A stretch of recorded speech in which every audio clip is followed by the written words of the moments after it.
Brand new week. Good evening, everyone. Welcome to Business Live. Coming up, former Vice President Kwesi Mr. Arthur expresses shock over resignation of former head of the central bank, Dr. Abdul Nasir Sahaku.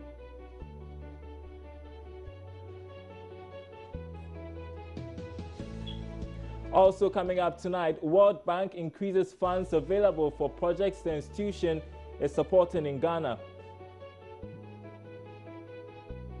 Plus, importers and consumers of selected products to enjoy some immediate reliefs in charges at the country's port following approval of the 2017 budget. All these and more coming up in the next 30 minutes. Stay with us.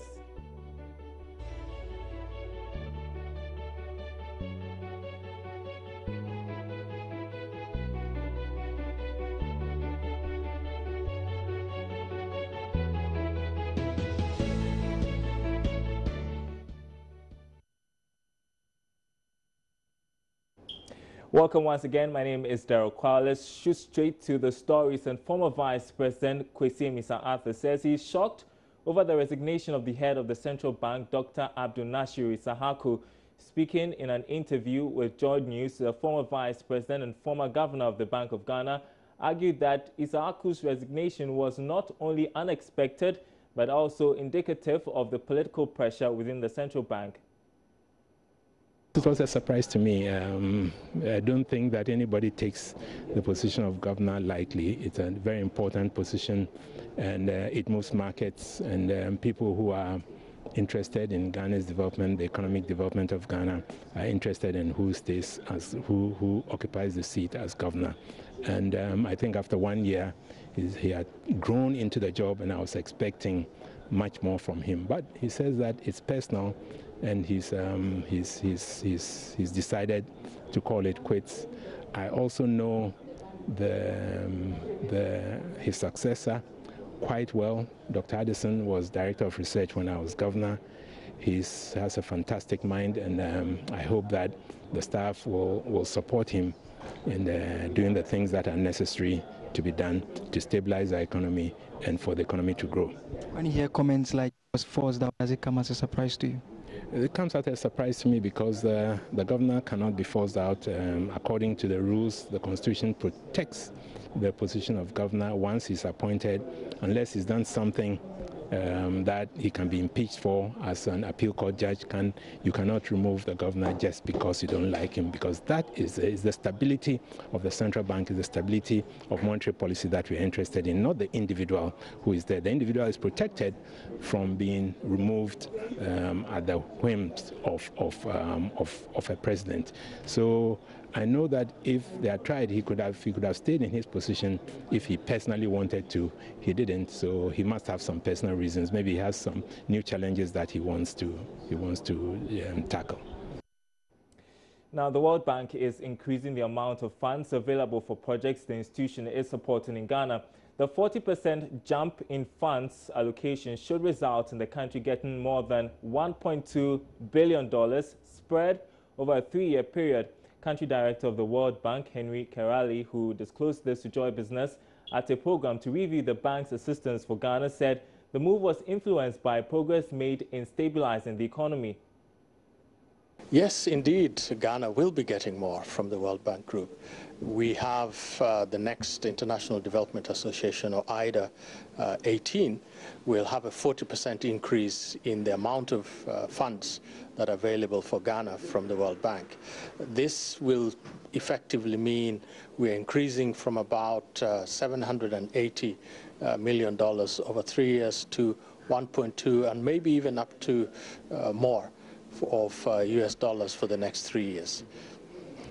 One would ask that, so what is the rationale behind this? Is it because we are utilizing our funds, or you think that the economy is expanding, therefore, as a partner and not a donor, you think that more funds need to be advanced towards this country? The development challenges in Ghana, of course, remain. We have seen improvements in a number of areas. In particular, we know that poverty has gone down. But overall, all countries, all IDA countries, which are countries that have income of less than 1,250 per capita qualify for IDA, they will be receiving additional funds. In some cases, much more than the 40% increase, but in the case of Ghana, it will be 40%. The reason that Ghana is getting more, first of all, is Ghana's portfolio has performed well. Ghana has had a very stable political system, and also the performance of our portfolio as a whole has been improving, and as such, Ghana deserves more support from the World Bank. Let's come back to the performance of these disbursements. And I know that recently there were concerns about even utilization of these funds. As we speak right now, is it still a problem where a chunk of these funds that have been disbursed are still not being utilized by government or the various projects that were supposed to be advanced to? In general, Ghana has had a very high disbursement of World Bank funds. We have a portfolio right now of $1.7 billion for Ghana, and much of that, 66% of that, has actually been disbursed. We only have about 475 million remaining to be disbursed. So Ghana has performed well. Nevertheless, there are still challenges, and in particular, the key challenges relate to compensation for property owners or land owners where government or public projects have had to take up these privately owned properties or land. So that particular challenge, I think, is one area where we need to work on with the government and throughout, particularly with the Land Valuation Department and throughout the government, to ensure that these compensations are paid on time. Do I get from you that with these funds that has been disbursed, it's not sitting in any account somewhere, it has been utilized for those projects that were supposed to be utilized? Today we are hosting the Results and Knowledge Fair, which demonstrates how the money has been used. We are quite satisfied with the way that the money is used. We have systems in place to ensure that the procurement is done in accordance with the national laws of Ghana or the guidelines of the World Bank. We have systems in place to ensure that the financing is audited properly, so we have financial management that reviews. So we have our own ways of tracking to ensure that these funds are properly utilized. Well, from the World Bank to the IMF, and the visiting IMF team has begun discussions with government with a focus on broad policy issues. A team which will be in town for some 2 weeks already engaged the Vice President, Dr. Mahmoud Bawumia, and Finance Minister Ken Ofori-Atta. Economist Professor Godfred Bokwin tells us this engagement should help bring some clarity on program extension. Let's get onto the phone lines now and speak with him for some more insight. So the IMF team, they're going to be assessing the health of the economy. What do we anticipate they'll say about our economy? Are we healthy, so to speak? And many of the things that the IMF would tell us would practically be a summary of what we have heard from government and what we have also been able to glean from other documents available in terms of the fact that transition from the 2016 budget, there were some fiscal slippages and all of that.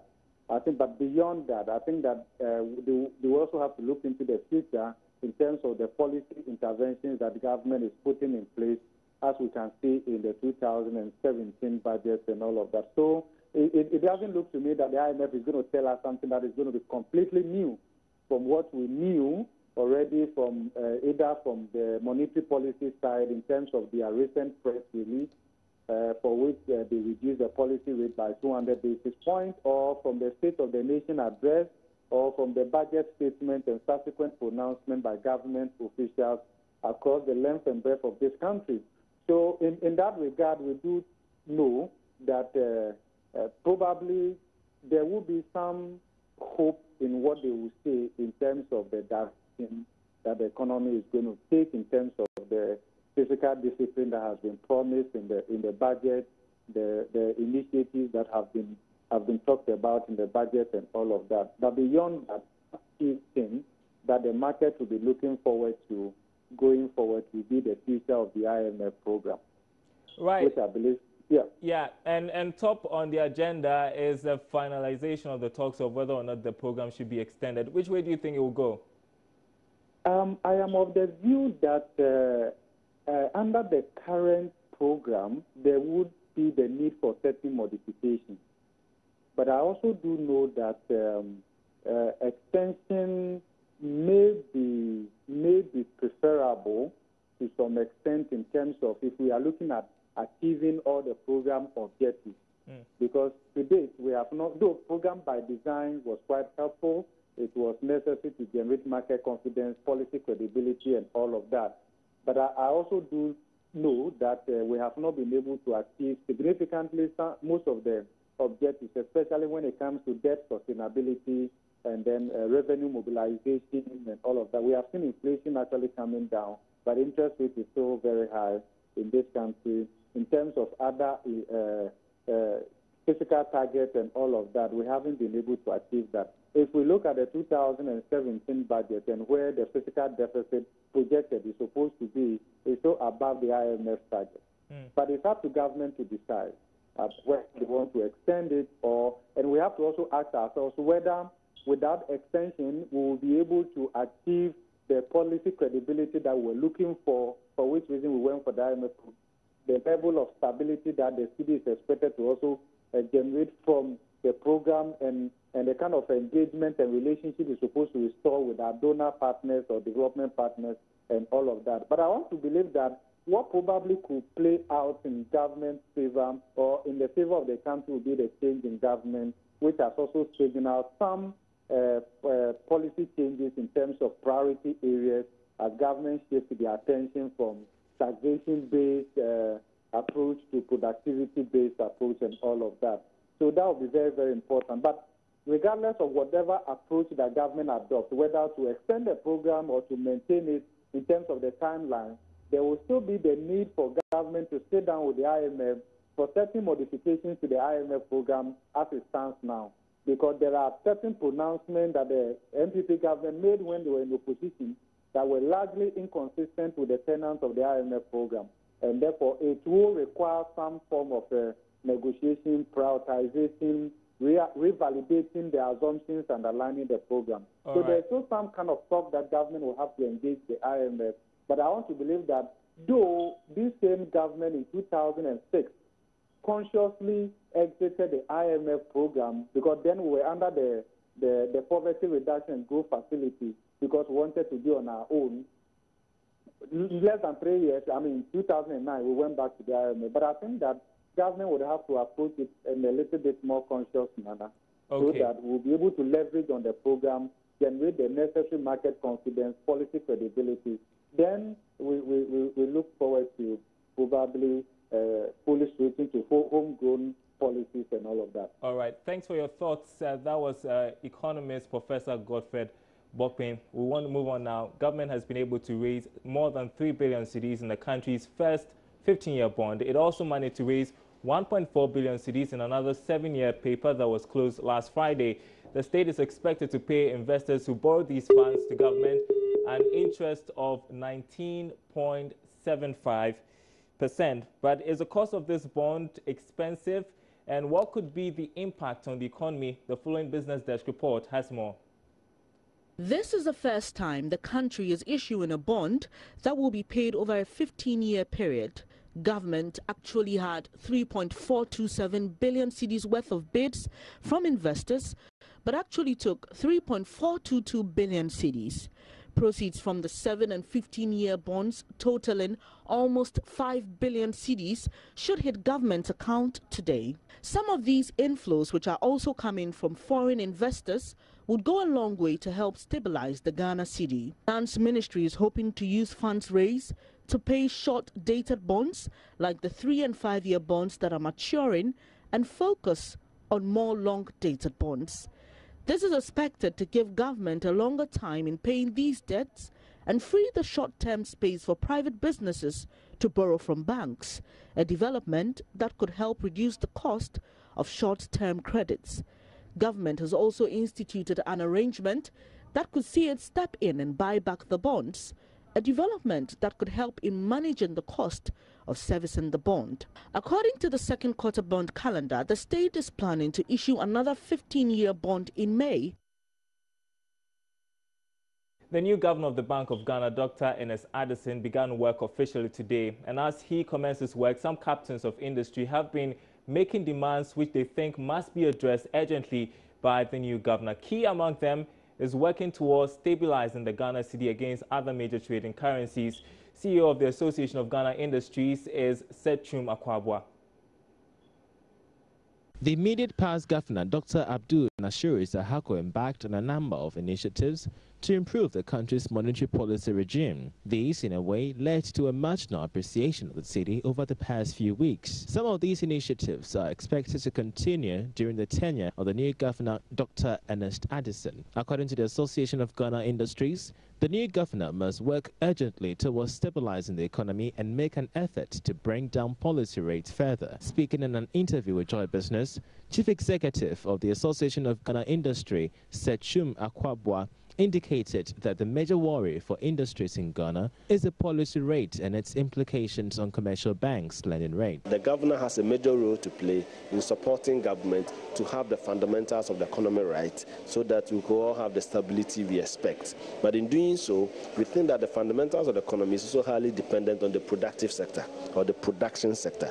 So you need to have industries coming up so that we don't import too much. If we don't import too much, we are likely to achieve the stability we want. So we want the new governor to be aware, and of course he's aware, but we expect him to work with us so that the production sector will go up, and then to help show up the cedi and stabilize the system so that it becomes more predictable environment. The AGI further pledged its support to the new governor. We'll continue to work with the governor and the Bank of Ghana, but the key function of the Bank of Ghana, we all know, the aspect that relates to us, which we always talk about, is ensuring that there's macroeconomic stability. There's a macroeconomic stability, and macroeconomic stability means that you have to look at all the indicators that determine the stability of the economy, and the key part of it is the cedi, the exchange rate regime. We must always have it within a certain range. He is confident that the new central bank governor will work with the AGI in coming out with some key policies to benefit the economy.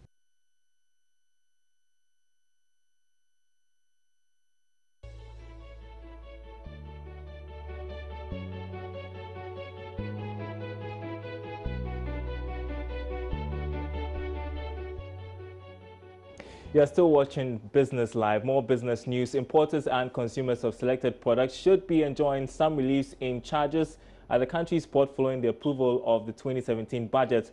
According to an official document dated 28th March, signed by the Customs Commissioner John Vinay, the special import levy, the special petroleum tax, as well as petroleum-related levies in the Customs and Excise Act have been reviewed. The tariff interpretation order cited by Joy Business indicates the changes are to take immediate effect. Details in this Business Desk report. Import levy of 1% has been removed on goods such as educational, cultural or scientific materials, agrochemicals and feed ingredients, machinery and spare parts for agricultural purposes, as well as raw materials for local printing of textbooks and exercise books. The imposition of excise duty, however, remains in force for selected imported goods, such as all forms of water, including distilled, bottled, and sachet water, wines, malt drink, beer with no local raw materials, tobacco products and articles, sacks and bags for packing goods, and plastics. On petroleum taxes, the special petroleum tax rate has also been reduced from 17.5% to 15%. And is charged on the ex-deposit price of the various petroleum products, including petrol, diesel, LPG, kerosene, as well as natural petroleum gas. This follows the amendments of the Special Petroleum Tax Act.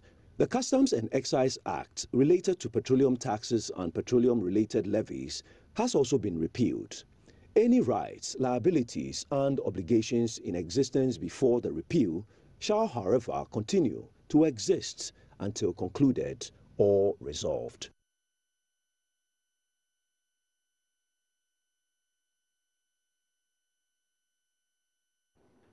Time to have a discussion around the stocks. I'm joined in the studio by Bertha Atubiga, who has been following trading today on the stock market. We want to start with last week and how the stocks fared and how it fared today as well, Bertha. Okay, Thank you very much. Last week, the stock market did pretty well. We saw the volumes of shares actually go up by over 900%, and then the value also went up about 114%. And that should tell you that we had more equities trading on the exchange as compared to the previous week's trade. And if you look at the gainers and losers side, we had 5 equities gaining and then 7 equities losing. ETI was one of the equities that lost. It lost about 7.69%, and the highest loser was CAL, going down by 32.88%. And this week we're expecting CAL to shed off some value on the stock market. And if you look at the gainers, Gold was the top gainer, 3.31% gain. It added up to investors' capital. We had GCB 1.36%. We had BOPP, EcoBank, and StanChart also adding up to investors' capital. And if you look at the alternative market, we haven't been talking so much about the alternative market, but last week we had some trades going on. Intravenous Infusions Limited traded some shares, 1,300 shares or 117 Ghana cedis. But if you look at the returns, HOT is still returning the most. From IPO, that's 100%. It's now 10%. This year it hasn't returned much anything to investors yet, but last year it was one of the best performing equity on the GAX, returning 25% to investors for the year. And if we look at, before I even come to today, the first quarter of the year has actually ended. And if you look at first quarter's performance, comparing it to 2016 first quarter, you realize that this particular year has been a very tremendous, a very successful and a very wonderful year. And anyone who has been very smart visited Gold Coast to get good advice as to which equities you should invest in, would be smiling right now. What's contributing to the success?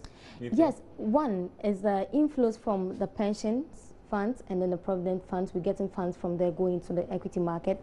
And then you look at the fact that inflation is actually coming down, interest rates are coming down, though it's still high comparing to other countries, but it's come down slightly. And you look at treasury rates has also fallen. This week 91 and 182 days are about 17%, and then 1 year is about 18%.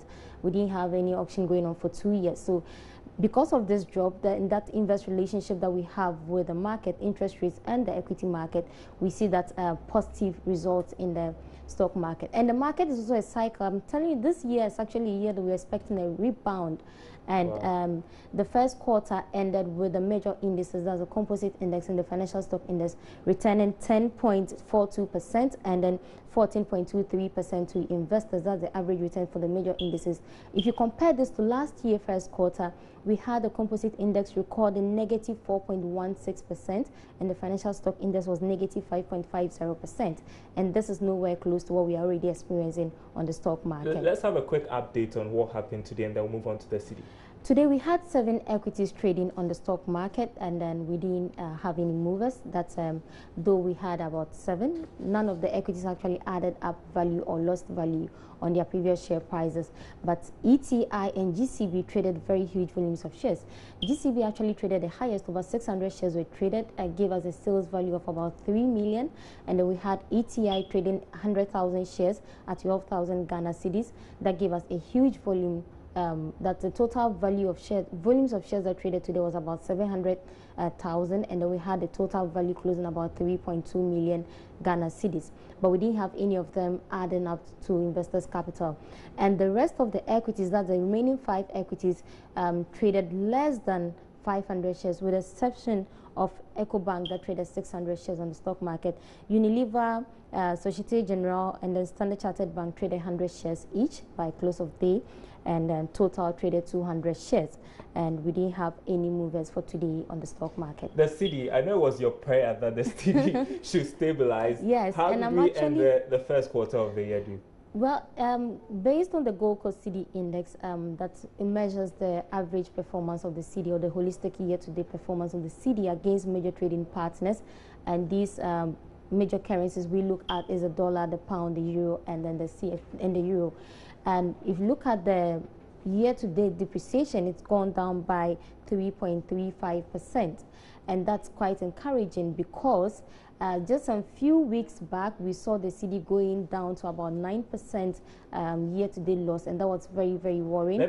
And we expect that because you're running out of time. Quickly, what is your projection for the next quarter? The city, Second how do you quarter, think it's going to fare? Well, we're expecting it to exhibit some stability. We shouldn't expect it to fall like we saw in the first quarter. Not the whole part, not the entire first quarter, but you realize we had a free fall of the city where the city was almost hitting 5 Ghana cedis. People were saying that the city could even hit 5 cedis, but we shouldn't expect that in the second quarter. And now that we have a new governor, I'm sure there's going to be a lot of pressure on him to come out with measures, strategic measures that could actually curb this depreciation. The value of the city should be looked at critically, and we hope these measures will come out. We'll keep our fingers crossed. Thanks very much indeed, Bertha, to be there with the latest on the city. Now to our interview of the day. The Concerned Farmers Association of Ghana is calling for broader consultation on implementation of the Planting for Food and Jobs policy, which government has begun. In an interview with Joy Business, President of the association, Nana Obuadi-Bonsu, hailed the policy but called on the president to engage various farmers in communities before commencement of the program.